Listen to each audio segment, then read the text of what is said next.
Hello and welcome to my final video in this Talent Pathways series. Today's topic will revolve around talent transfer. We will be discussing the what, why and how of talent transfer, supported with examples, campaigns and also discussing its limitations. So first of all, what is talent transfer?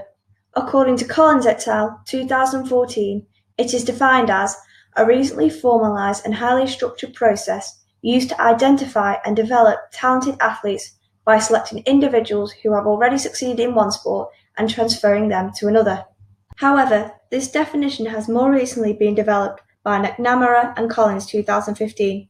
They declared talent transfer as an athlete that has competed at international, national or state level in both their donor and transfer sport. For example, switching sports from diving to gymnastics. So simply, talent transfer occurs when current high-performance athletes are targeted and they are transferred to another sport, where their athletic abilities are put to new use. To help you better understand talent transfer, let's have a look at some athletes who have transferred from one sport to another. Sarah Storey, who transferred from swimming to road and track cycling. Lizzie Arnold, who transferred from heptathlon to skeleton. Fred Perry, who transferred from table tennis to tennis. And Rebecca Romero, who transferred from rowing to cycling. After each of these athletes transferred, they progressed much quicker in their new sport, achieving success in a shorter time. HBSNZ 2013. Now we know what talent transfer is, we're now going to discuss why athletes might transfer sports.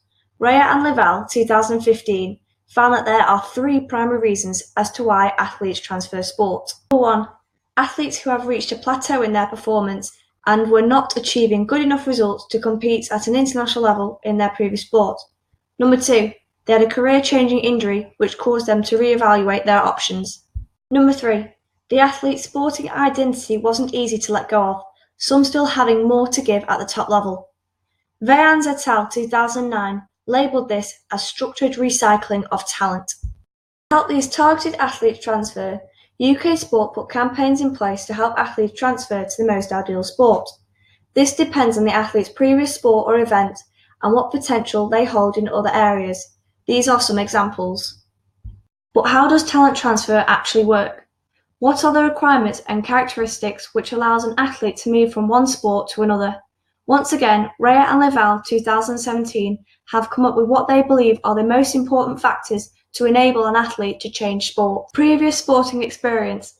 Athletes who have achieved great things in their original sporting field will be able to transfer skills over, such as positive training ethic or psychological attributes. Rhea and Lavelle 2017. Athletes may transfer to a sport through physical differences, such as sprinting to bobsleigh, or psychological similarities where resilience plays a key part. These athletes may have had experience of competing on the world-class stage. Age. Collins et al. 2014 stated that nearly 50% of transferred athletes were between the age of 16 and 21. However, Rhea and Lavelle 2015 declared that the optimal age range was between 19 and 36, which is a much larger bracket. Physiological and psychological requirements. There is no defined model or framework for national governing bodies to follow. This means that different countries use different methods to best match athletes' physiological and psychological attributes to transferable sports. Competition.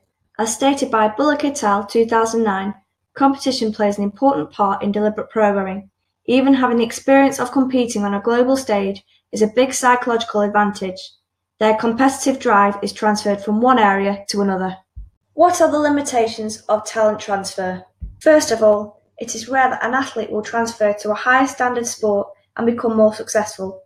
The athlete will more likely be successful in a sport where the international depth of competition is lower, for example, the skeleton, a summer to a winter sport. Prediction of success is greater in closed sports over open or team sports. Therefore, there is a lesser risk investing in sports such as rowing, cycling and weightlifting. Not all sports are easy to transfer to. Number of athletes. If there are more athletes wanting to transfer, there'll be more of them fighting for the same place, some still not being able to make it to the top. Thank you for watching my Talent Pathway videos, and I hope they have given you a better understanding of the area. Feedback would be greatly appreciated.